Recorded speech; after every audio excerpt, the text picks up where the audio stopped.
Okay, I'm back and I'm drinking hot coffee today, which is my preferred beverage. Got a new hat on. I used a hat stretcher on it last night. Now it's a little loose, but that's okay. I still like it. I did make me a list of things to talk about, and I'm going to run through these and then get to the most important thing, the last. Places to find canned goods. They used to have what were referred to as bent can stores. I don't know if any are still around or not. What they'd do, they'd go by grocery stores that had bent cans they would throw away, and rather than having them go to the expense of throwing them away, they have them just pile them up somewhere, and then the guy that owned or the man or woman or both that owned the bent can store would go retrieve the bent cans. I'm drinking black coffee today too. It's not burning my gut, and that I appreciate. I love black coffee. Anyway, those went by the wayside because somebody figured out what these folks were doing, and they just went and did it too. You can hear the baby rooster out back just learned to crow, so boy, he's excited, and that's how he's doing it, and good for him. That's all I gotta say. But you can still go by grocery stores, and if many grocery stores though have gone to an enclosed dumpster facility,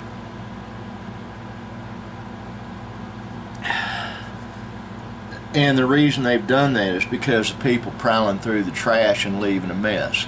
However, some places you might look at is Dollar General, your local supermarket that actually specializes in selling food, and Family Dollar, Dollar Tree, all these discount stores, they sell canned goods.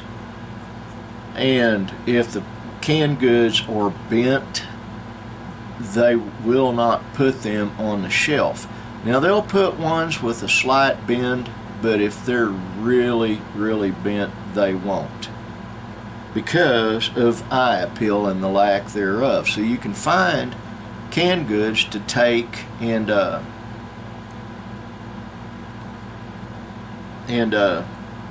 to your food storage with it. Now you can go to a feed store and buy large quantity sacks of oats that are used for feed, and large sacks of corn that are used for feed. And in some states you can even find large sacks of rice. You've got to winnow all this stuff and get the chaff out of it because it is animal feed, but at least you can buy a large sack of oats for about $12. That's a 50-pound bag, folks. So you look at feed stores for buying your dry goods, and then what you can do is bag it up or put it in a metal container, whatever. Use your mind, use that wonderful imagination God gave you, and think of your personal solutions to that. Places to find water, especially if you're in the city. Just a second.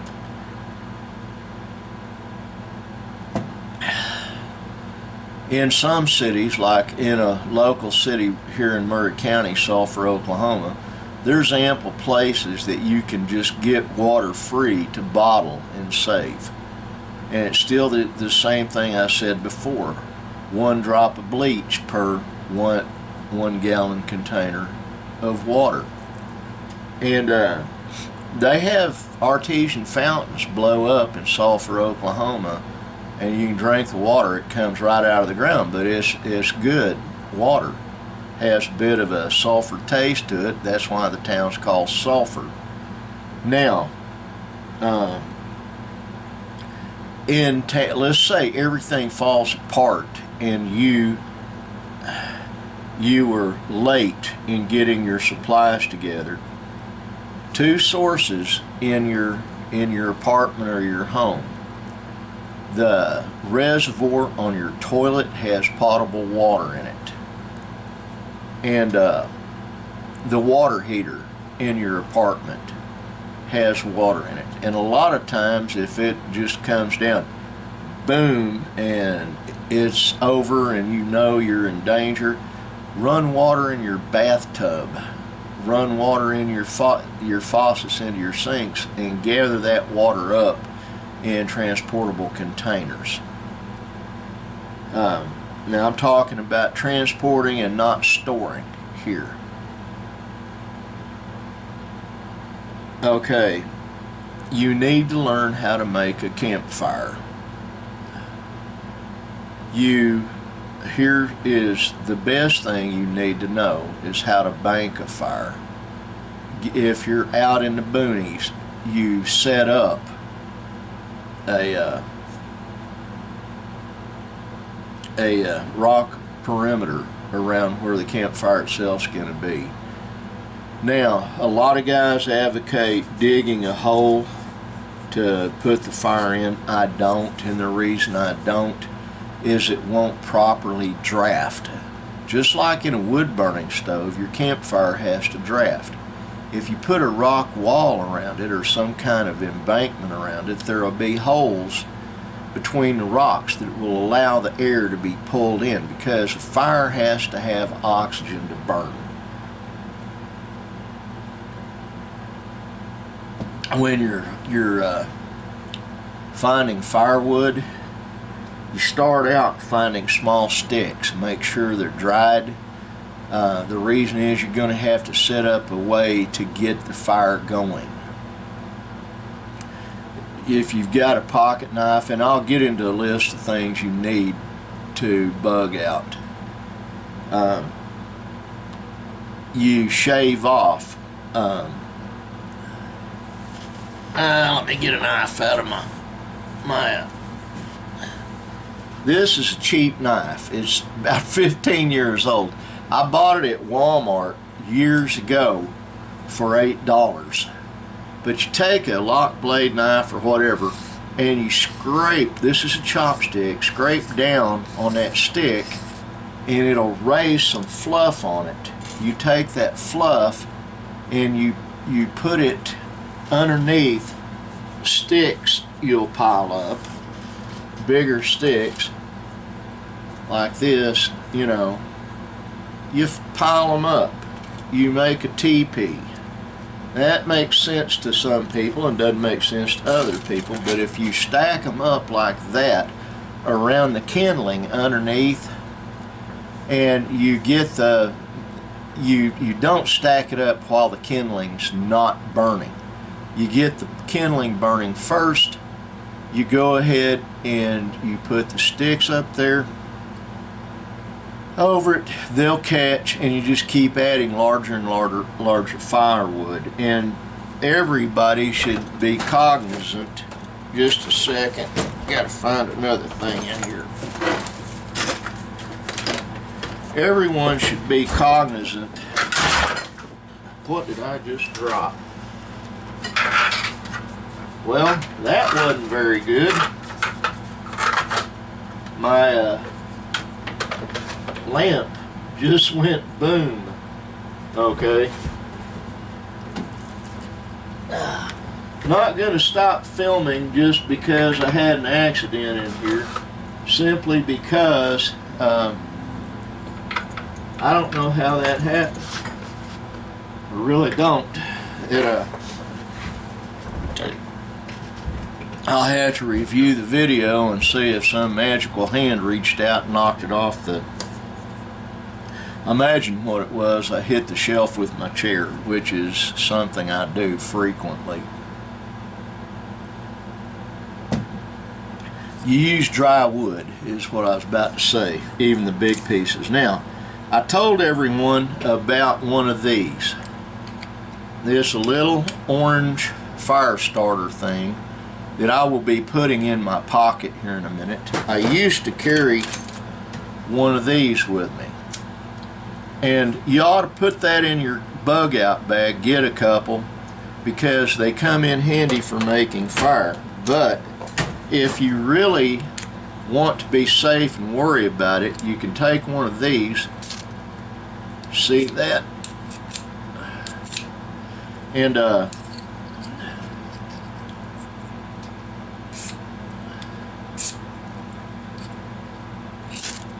anyway, it makes these magnesium sparks. I just did it again. It floats all over my desk. I'm not going to do it anymore, but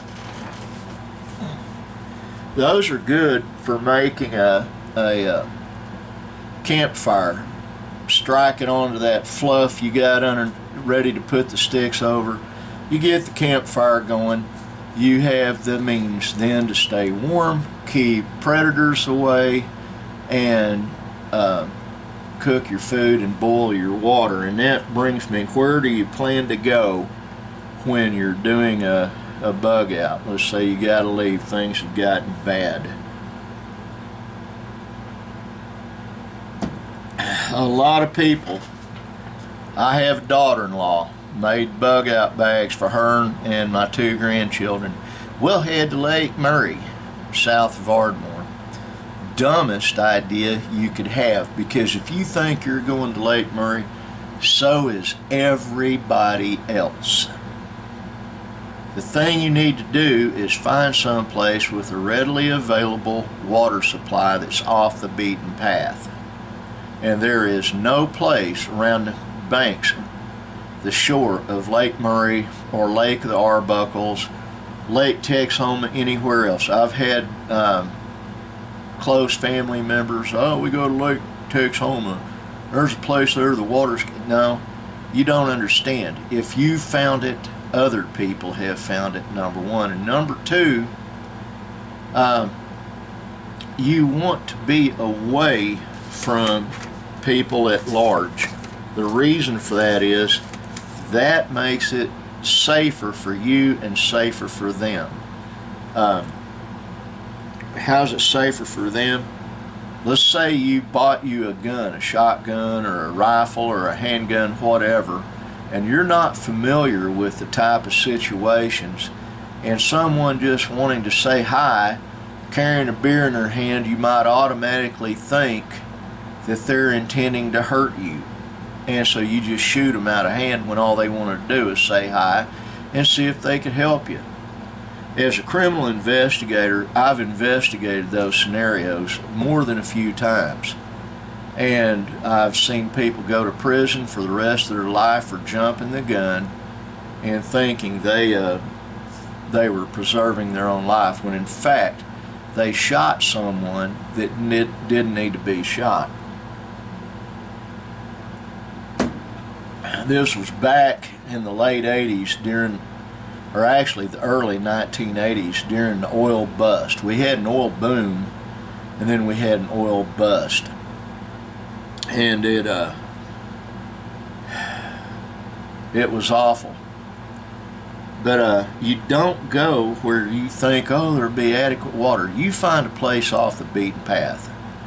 If you have friends that are farmers, you might ask them, if things got bad, could I camp out here? Find a place that has a pond. Now, pond water. No, you cannot just scoop up a big cup full and drink it. But what you can do when you're setting things up so that if you have to make a run for it, you need some basic things for your bug out kit for yourself and your loved ones. One, you have to have water storage containers. And if you're on the move, they don't need to be glass. If you're storing water in your house, you want to store it in glass. But canteens are a pretty good deal. You need to carry a couple of pots. And my suggestion is they make, and I don't have one here in the office, they make a steel coffee pot with a little percolator basket in the top of it that you can use to make coffee, but you can also take the percolator basket out and you can pour creek water, lake water, pond water, whatever in there, catch basins for rainwater, any kind of water. You filter the water first. One thing that you can take with you to do a rudimentary filter on it is just a sock, a good new sock, regular old cotton sock, and you pour the water through that sock into that coffee pot.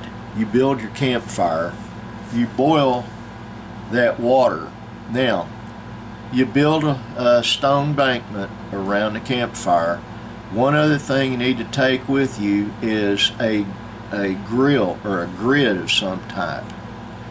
The shelves in the old school refrigerators, shelves inside a electric oven or gas oven that have, it's a grate is what it is.